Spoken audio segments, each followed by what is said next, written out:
आप सभी को स्वागत है। हमारे उड़ीसा प्रदेश कांग्रेस पार्टी के एआईसीसी इंचार्ज आदरणीय अजय कुमार लल्लू जी एक संघर्षशील व्यक्तित्व जो उड़ीसा के इंचार्ज नए बन के गए हैं और जाते ही संघर्ष शुरू कराए हैं। उस संघर्ष की कड़ी में आप सब जानते हैं कि मैं अभी लगभग 1 महीना हो रहा है मैं उड़ीसा का अध्यक्ष का जिम्मेदारी लिया हूं प्रदेश कांग्रेस पार्टी का। उड़ीसा में 24 साल तक 24 इयर्स तक बीजेडी पार्टी का जो रीजनल पार्टी है उसका सरकार रहा। उस बीच में 2000 से 2009 तक बीजेडी और बीजेपी मिलकर उड़ीसा में शासन किए हैं और 2009 से 24 तक अकेले बीजू जनता दल के नवीन पटनायक जी के नेतृत्व में सरकार रहा और समय समय पर एक दूसरे को बीच बीच में आनाकानी करते हैं, एक दूसरे के खिलाफ बोलते रहे हैं, लेकिन केंद्र सरकार और पिछले 10 साल में भी केंद्र और राज्य सरकार जो रीजनल पार्टी के सरकार मिलके काम किए हैं। कई मुद्दों पर संसद में भी समर्थन भारतीय जनता पार्टी ने दिया है, बीजेडी पार्टी ने दिया है और राज्य में भी केंद्र सरकार के मंत्री प्रधानमंत्री सब लोग जाके प्रशंसा भी बीजेडी के सरकार को किए थे। अपने स्वार्थ के लिए जब जो रणनीति जरूरत पड़ा उन्होंने अपनाया है। स्वार्थ से उठ के राज्य की जनता को, चाहे दलित हो, आदिवासी हो, पिछड़े वर्ग के लोग हो या किसान हो, और सबसे बड़ी बात महिलाओं की समस्या हो, महिलाओं की समस्या को कोई ध्यान, कोई अटेंशन नहीं दिया गया। अभी सबसे ज्यादा अलार्मिंग सिचुएशन है कि ये 8 महीने में बीजेडी के 8 महीने की सरकार में खुद मुख्यमंत्री जी मानते हैं कि 3420 महिला और 8403 बच्चे, चिल्ड्रन मिसिंग हैं। ये आप देख लीजिए। इसके साथ साथ इस 8 महीने में 54 गैंगरेप हुआ है, 54 गैंगरेप हुआ है।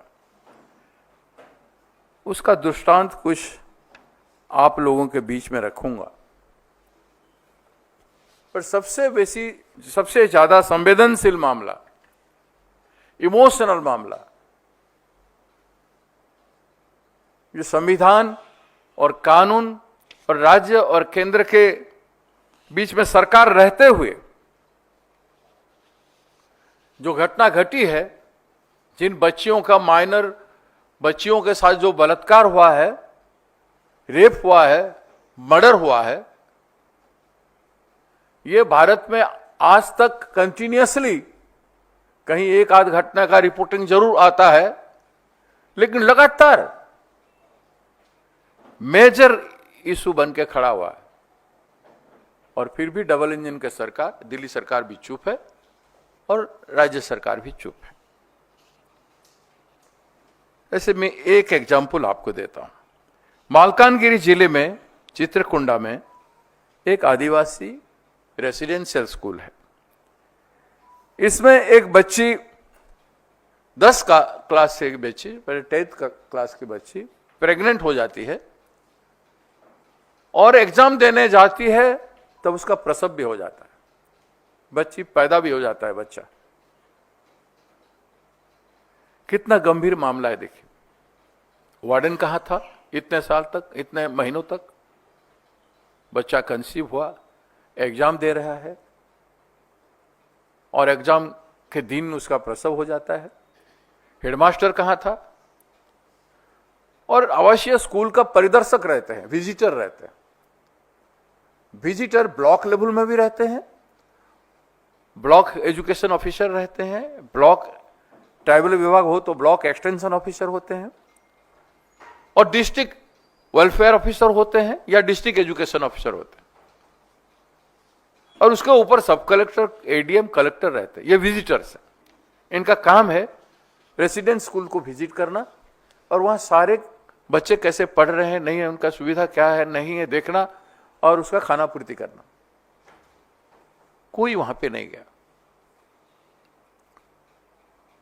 फिर जाजपुर डिस्ट्रिक्ट में अभी भी एक स्कूल की बच्ची प्रेग्नेंट है।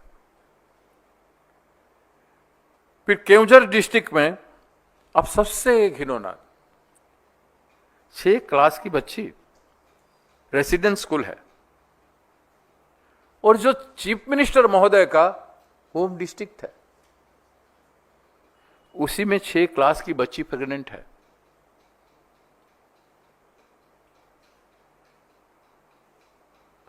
मैंने बच्चियों ने क्या किया? ये लोग बेटी पढ़ाओ, बच्ची पढ़ाओ, बेटी पढ़ाओ, बेटी बढ़ाओ की बात करते हैं। भारतीय जनता पार्टी, पता नहीं उनमें मानवीयता है कि नहीं। हर घर में 6 क्लास मतलब 10 साल की बच्ची, 10 साल की बच्ची हर घर में होंगे, तो सरकार में बैठने वाले मंत्रियों और प्रशासन में बैठने वाले आईएएस, आईपीएस और अधिकारियों के घर में बच्चियां हैं कि नहीं, और उनको किस नजर से वो लोग देखते हैं, किस दृष्टिकोण से देखते हैं, इस 6 क्लास की बच्ची को कौन न्याय देगा? क्या उसको आज तक जब नहीं मिल पाया न्याय, तो क्या आगे वहां का चीफ मिनिस्टर उड़ीसा का या भारत सरकार का प्रधानमंत्री मोदी जी न्याय देंगे? ये बहुत बड़ा सवाल है। केंद्रापड़ा डिस्ट्रिक्ट में एक 12th क्लास की बच्ची, इसने सुसाइड किया। अब क्यों किया जानते हैं? एग्जामिनर ने उसका नजर उस पर था और उसको कॉपी कर रहे हो बोल के जबरदस्ती बाहर ले गया और उसके साथ दुर्व्यवहार किया। She was humiliated, insulted.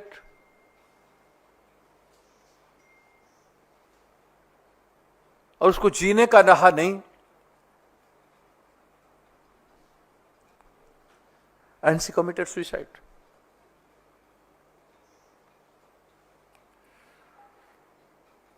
Lakhimpur Koraput district के लखमीपुर है, उसमें एक माइनर बच्ची के साथ गैंग रेप हुआ।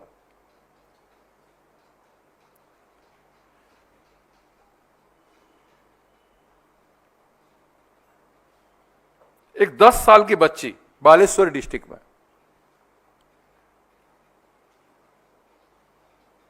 उसके साथ बलात्कार और मर्डर हुआ। मयूरभंज डिस्ट्रिक्ट हमारे महामहिम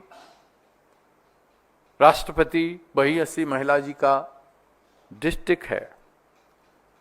उनके गांव में एक बच्ची के साथ गैंग रेप हुआ।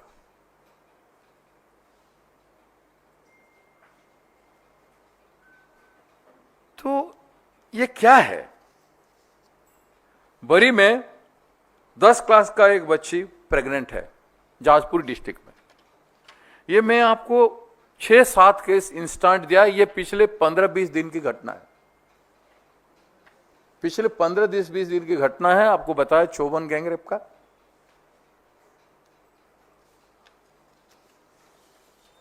कांग्रेस पार्टी ने क्या क्या किया है, हमारे आदरणीय इंचार्ज जी कहेंगे इस विषय पर हम लोगों ने क्या किया है और क्या करने जा रहे हैं। हम चुप नहीं हैं इस पर, सरकार चुप है। जब कांग्रेस पार्टी ने इस बात को बहुत उछाला, चीफ मिनिस्टर तक घरों तक गया, तो मुख्यमंत्री जी कहते हैं बीजेडी के सरकार में ज्यादा हुआ था और हमारे सरकार में कम हुआ है। ये कोई बात है? वो बहुत बड़ा पापी थे और हम छोटा पापी हैं। पाप तो पाप है ना। वो 24 साल के पाप के साथ वो अपना 8 महीना के पाप को गिना रहे हैं।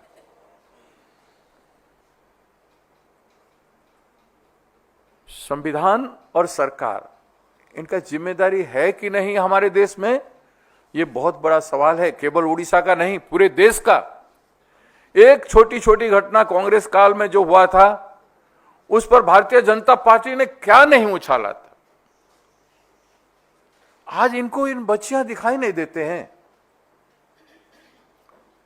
ये कितना ह्यूमिलिएशन वाली बात है। खुद को शर्म तो सबको आना चाहिए इसमें, सरकार में हो या नहीं हो, और सरकार में जो हो वो तो शर्मिंदा होना ही चाहिए।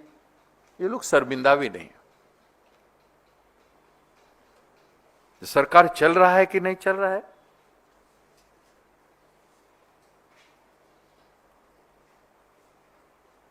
इस पर ध्यान देने की आवश्यकता है। और हम मांग करते हैं कि इस बात पर देश के जानने वालों का, संविधान के साथ लोगों के अधिकार, बच्चों के अधिकार साथ लड़ने वालों का, उनके लिए लड़ने वालों का, सरकार चलाने वालों का ध्यान आए। आदरणीय महामहिम जी इसको ध्यान दें, राष्ट्रपति महोदय, भारत सरकार इसको ध्यान दे और ऐसे जघन्य अपराध को आगे नहीं होने देने के लिए, रोकने के लिए अगर आज प्रयास नहीं होगा तो वो बढ़ता चलेगा।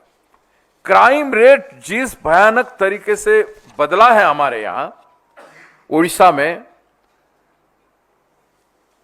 अब देखिए 2022 तक 9.3% क्राइम रेट उड़ीसा में था, क्राइम अगेंस्ट वुमेन। अभी रिकॉर्डेड हुआ है 31,000 केस इस 2024 में, लगभग 8% का बढ़ोतरी। और वो भी ज्यादातर ट्राइबल और दलित महिला इसमें प्रभावित है। सवाल है कब न्याय मिलेगा। अगर न्याय नहीं मिलता है, सरकार नहीं दे पाता है, तो सो मोटो मान्यवर सर्वोच्च न्यायालय को कॉग्निजेंस लेना चाहिए और एक सीटिंग जस्टिस के द्वारा वहां का छानबीन करके, एग्जामिन करके सरकार को डायरेक्टिव्स देना चाहिए कि सरकार अपना रवैया बदले, सरकार अपना अप्रोच, अपने जिम्मेदारी जो रेस्पॉन्सिवनेस है सरकार का, ऐसे संवेदनशील इश्यूज पर रेस्पॉन्ड करें। इसका हम मांग करते हैं और हम ओडिशा प्रदेश कांग्रेस पार्टी चुप नहीं बैठेगा। इसको पूरे गांव गांव में ले जा रहे हैं। हमारी एजेंडा जो है आगे लड़ाई का, एक महिला के खिलाफ हम ओडिशा से लड़के पूरे देश में एक आवाज बुलंद करेंगे, ताकि दूसरे लोग कहीं इस तरह का दूसरे राज्यों में नहीं हो। होता होगा दूसरे राज्यों में जहां आदिवासी दलित ज्यादा है, उनको इंसान नहीं समझता है। भारतीय जनता पार्टी के राज्य के सरकार या केंद्र की सरकार उनको इंसान नहीं समझते हैं, उनको उपभोग का वस्तु समझते हैं शायद, इसीलिए इस तरह का व्यवहार कर रहे हैं। ये आजादी के इतने साल बाद अगर यही रवैया रहा, यही अप्रोच रहा, तो पता नहीं क्या होगा हमारी मानवता का, क्या होगा नारी का सम्मान का।